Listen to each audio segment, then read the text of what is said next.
परिवार जो है गुरु महाराज के चरणों से जुड़ा रहे।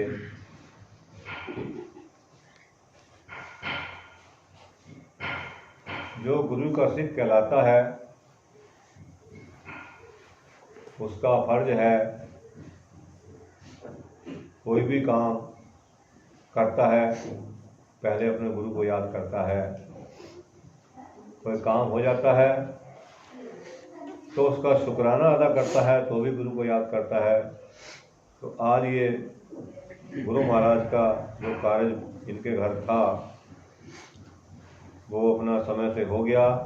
उसका शुक्राना अदा करते हुए गुरु महाराज के आगे अरदास हमने कर दी थी। जो शादी से पहले पाठ होना था अरदास कर दी, गुरु महाराज इनके कार्य जो हैं निर्विघ्नता से पूर्ण करवा दो। जो आपका इन्होंने सुखमनी साहब का पाठ करना है वो बाद में हो जाएगा। तो गुरु महाराज का जब तक हुक्म नहीं होता पत्ता नहीं हिलता। आज वो समय आया, आप सब संगत के हमें दर्शन हुए और बड़े प्रेम से आप जिन्हें सुखमनी साहब का पाठ सुना। सुखमनी साहब का पाठ जब श्री गुरु अर्जन देव जी 5वें गुरु जी अमृतसर में गुरगद्दी पर विराजमान थे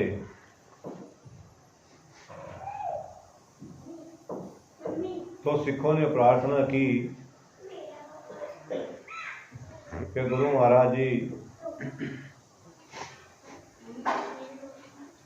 कोई ऐसी सरल वाणी की रचना करो जिससे इस मानव का, इस इंसान का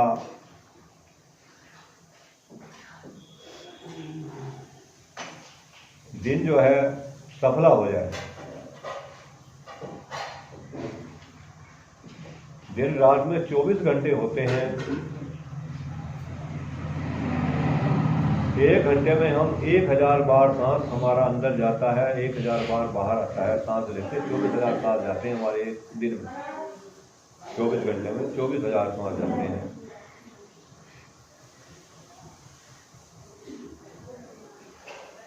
इस जीव के भले के लिए गुरु अर्जन देव जी ने अमृतसर में जिस स्थान पर बैठ करके ये सुखमनी साहब की वाणी उच्चारण की, वहां एक बेरी का पेड़ है आज भी। गुरुद्वारा रामसर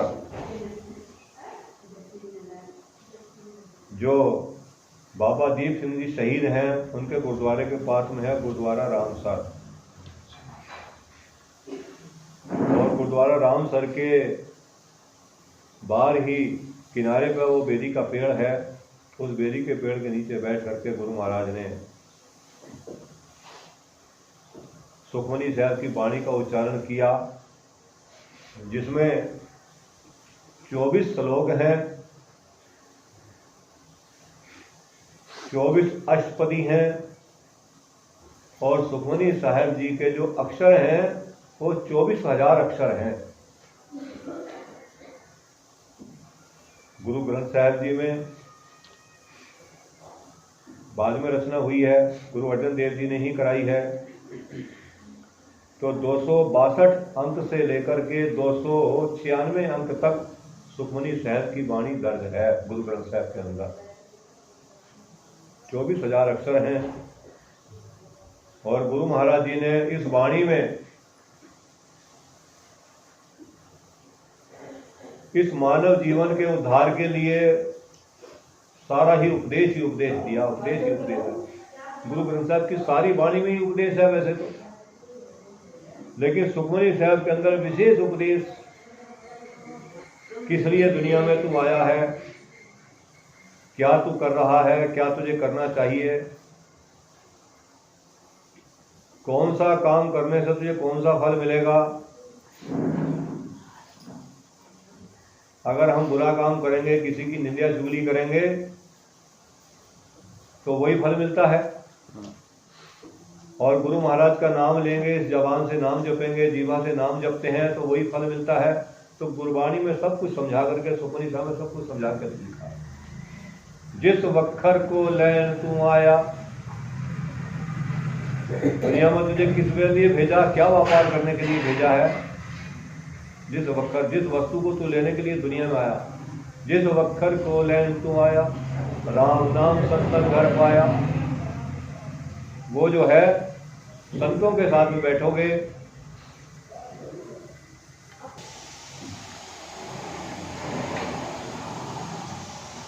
तो अज्ञानता का अंधेरा अंदर से हमारे मिट जाता है। अज्ञान अंधेर बिना, अज्ञानता का अंधेरा है हमारे अंदर। जब गुरु मिल गया, ज्ञान हमें मिल गया, तो हमारे अंदर में प्रकाश ही प्रकाश हो जाता है। ये बल्ब है, डोरी भी है, लेकिन इस डोरी का जब तक बिजली के कनेक्शन में तार नहीं जोड़ेंगे, जब तक बल्ब नहीं जलता है। ऐसे ही गुरु महाराज समझा रहे हैं हमें कि हमारे गुरु ग्रंथ साहिब जी गुरु हैं।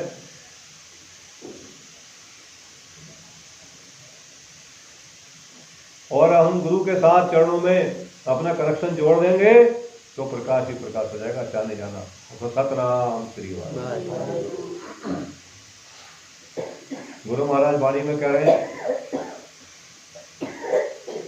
सतसंगत कैसी जानिए, जिथे एको नाम वखानिए। सत्संग की परिभाषा कह लो। सत्संग किस चीज का नाम है? सत्संगत कैसी जानिए, किस चीज का नाम है सत्संग? जिथे एको नाम बखानी, जहां एक परमात्मा के नाम का जाप होता हो, परमात्मा के नाम की कथा होती हो, परमात्मा के नाम का पाठ होता हो, परमात्मा के नाम का कीर्तन होता हो, उसे कहते हैं सत्संग। सत का संग, क्योंकि परमात्मा का नाम ही सत्य है। बाकी दुनिया जो हमें दिखाई दे रही सारी झूठ है।